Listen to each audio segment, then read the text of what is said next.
Hey you guys, I'm about to fry some red snapper as promised. You can fry catfish, whiting, buffalo, trout, whatever you want, exactly the same way. So what I'm using is a cast iron skillet because it gets really hot. See, it's smoking, it's almost too hot, so I turned it down a little bit. And now you're gonna season the fish. So definitely we're gonna use garlic powder. Definitely we're gonna use black pepper. You have a lot of choices when it comes to salt. Old Bay has salt in it. This Tony Chachere's has salt in it. You can use salt or you can use seasoned salt.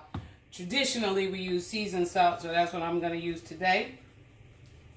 I'm going to season it on both sides. And then I'm going to just drop it in cornmeal. Regular cornmeal.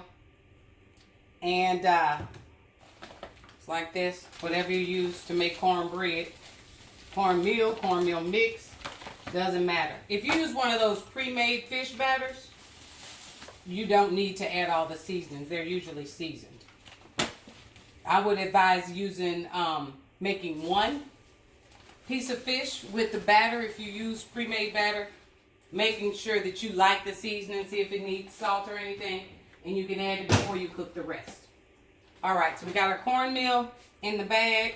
We're going to drop our first fillet in the bag. Coat it with the cornmeal. And we're going to season the rest of these. I have 2 fillets today. Garlic powder. Just lightly cover it. Pepper. Seasoned salt. I'm going to teach you a trick too. If you ever want your fish to be browner than it is, you add a little bit of butter to your oil. If you add butter to your oil, it makes it browner.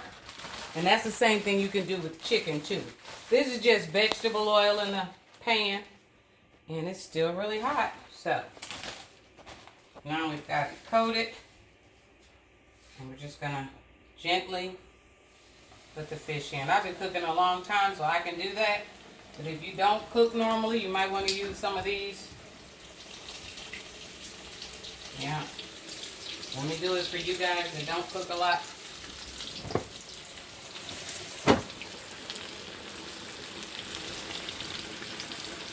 I will be mopping my floor after this, clearly. So it'll be about 3 to 4 minutes on each side till it gets really brown.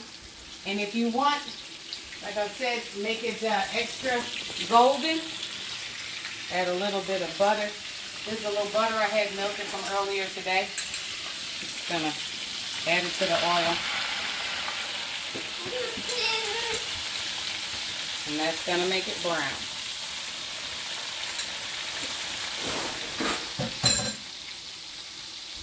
So I only put 2 pieces in there because you saw how it bubbled up.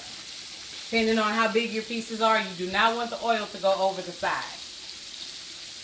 Just let it get brown. We're gonna flip it, cook it on the other side, and serve it with our macaroni and cheese.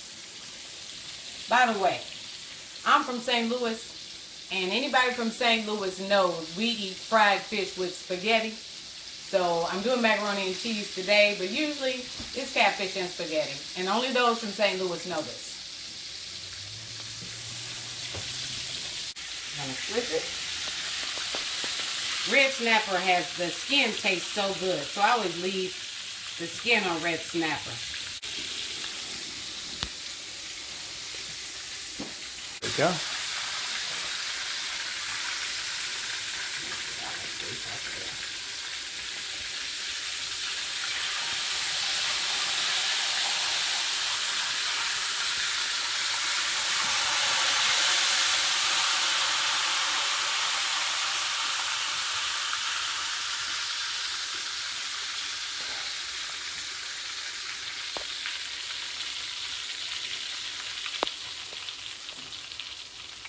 Yeah, moisture got in there and it made it cold. And it was so loud, and we put the fish in, it's quiet. Isn't that crazy? Because when the moisture gets in the grease, it cools it down. So you may have to adjust your temperature. A lot of times people cook fish at like 350 if you have a thermometer. Otherwise, just look and see how it's bubbling. Right now, it's bubbling properly. See, the bubbles all the way around the edge. When I first put it in, it didn't react like that, so it wasn't high enough. Okay? And that's it. You see our 2 pieces that are ready to go.